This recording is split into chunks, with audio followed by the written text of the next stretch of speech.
समय के साथ बलि राजा पाताल लोक पे शासन करने लगे और पृथ्वी लोक का शासन क्षत्रिय राजा संभालने लगे।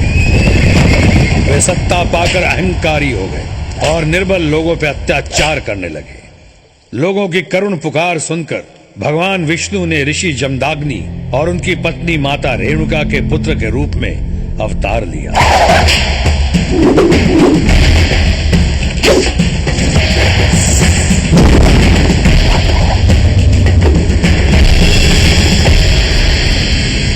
आज तुम्हारी शिक्षा संपन्न हुई। ये परशु मैं तुम्हें ब्रह्मास्त्र के रूप में भेंट करता हूँ। अब तुम अजय हो। अब संसार तुम्हें परशुराम के नाम से संबोधित करेगा। शिक्षा पाने के बाद परशुराम अपने माता पिता के आश्रम में लौट आए। समय यूं ही बीत रहा था कि अचानक एक दिन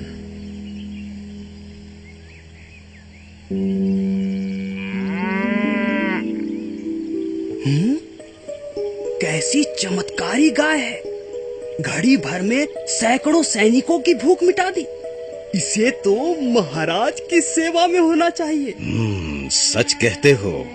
इसे ब्राह्मण के आश्रम में नहीं, राजमहल में होना चाहिए। आपके चरण रज से ब्राह्मण की कुटिया पवित्र हुई महाराज। ब्राह्मण देवता, आपकी कामधेनु हमें चाहिए।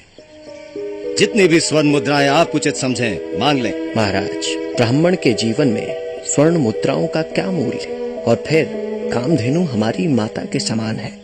माँ को बेचा नहीं जाता महाराज। तो राजा के आदेश की अमानता का परिणाम भी देख लो।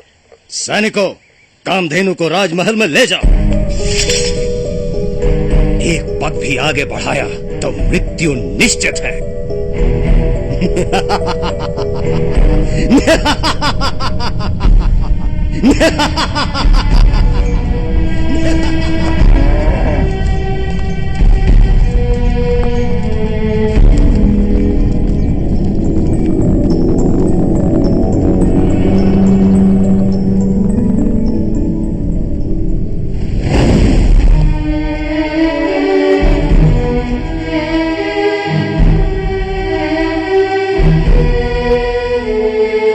क्या हुआ पिताश्री?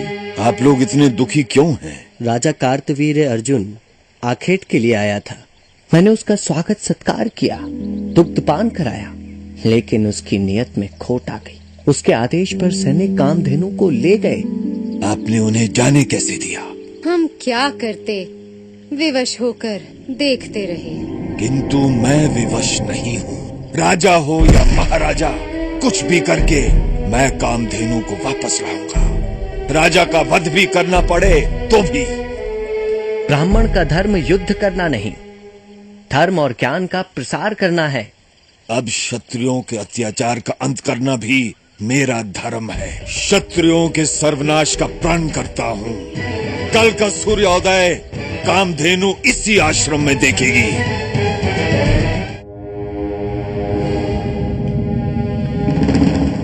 कहाँ है तुम्हारा दुष्ट राजा?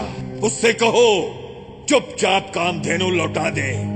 मैं उसका अपराध क्षमा कर दूंगा, अन्यथा उसे अपनी नीचता का फल भोगना ही होगा। क्या कहा? उस ब्राह्मण पुत्र ने मुझे ललकारने का दुस्साहस किया है। इस धृष्टता का दंड उसे मिलकर ही रहेगा। परशुराम का सिर राजमहल के द्वार को शोभित करेगा।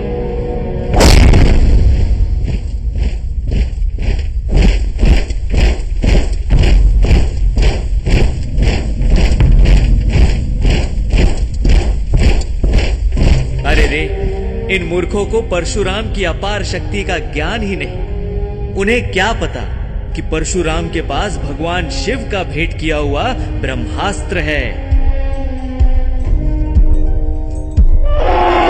जाओ, उसे बंदी बनाकर ले आओ।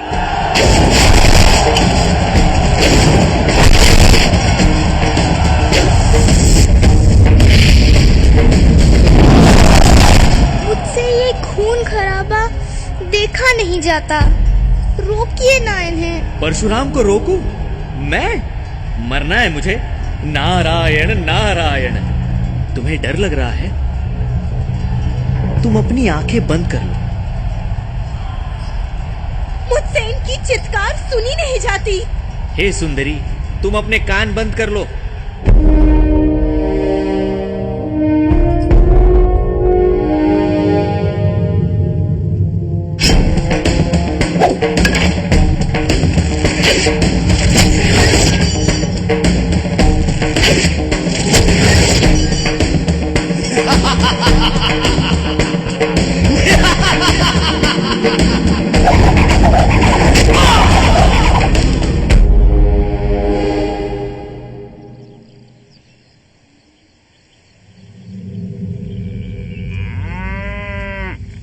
इधर परशुराम ने प्रतिज्ञा पूरी कर कामधेनु के साथ आश्रम लौट आए, परंतु उधर महल में शोक छाया हुआ था।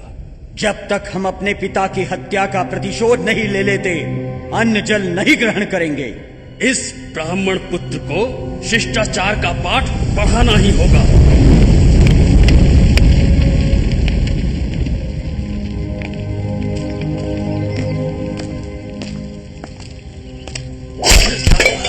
यही उचित है। प्राण के बदले प्राण, पिता के बदले पिता। नहीं।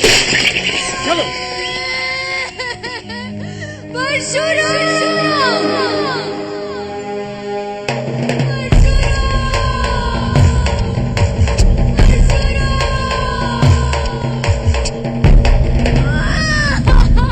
उन राजपुत्रों ने तुम्हारे पिता की हत्या कर दी। उन्होंने मेरे पिता की हत्या नहीं की, अपने सर्वनाश को निमंत्रण दिया है। माताश्री, जितनी बार तूने अपनी छाती पीटी है, उतनी बार मैं क्षत्रिय वंश का नाश करूंगा, धरती को क्षत्रिय मुक्त कर दूंगा।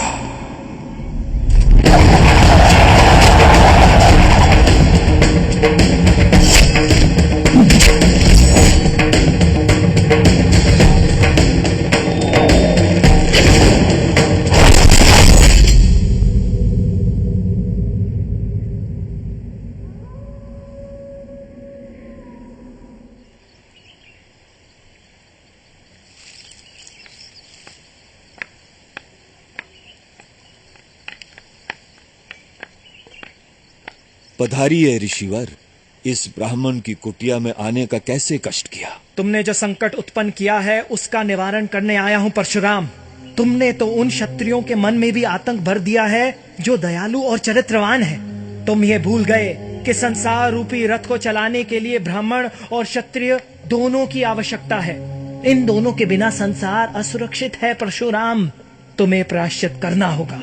मेरे पास प्रायश्चित का एक ही उपाय है कि मैं अपना शेष जीवन त्याग और तपस्या में व्यतीत कर दूं, और आप वो भूमि स्वीकार कीजिए जो मैंने क्षत्रियों से छीनी है। यही सतमार्ग है परशुराम। आयुष्मान भव।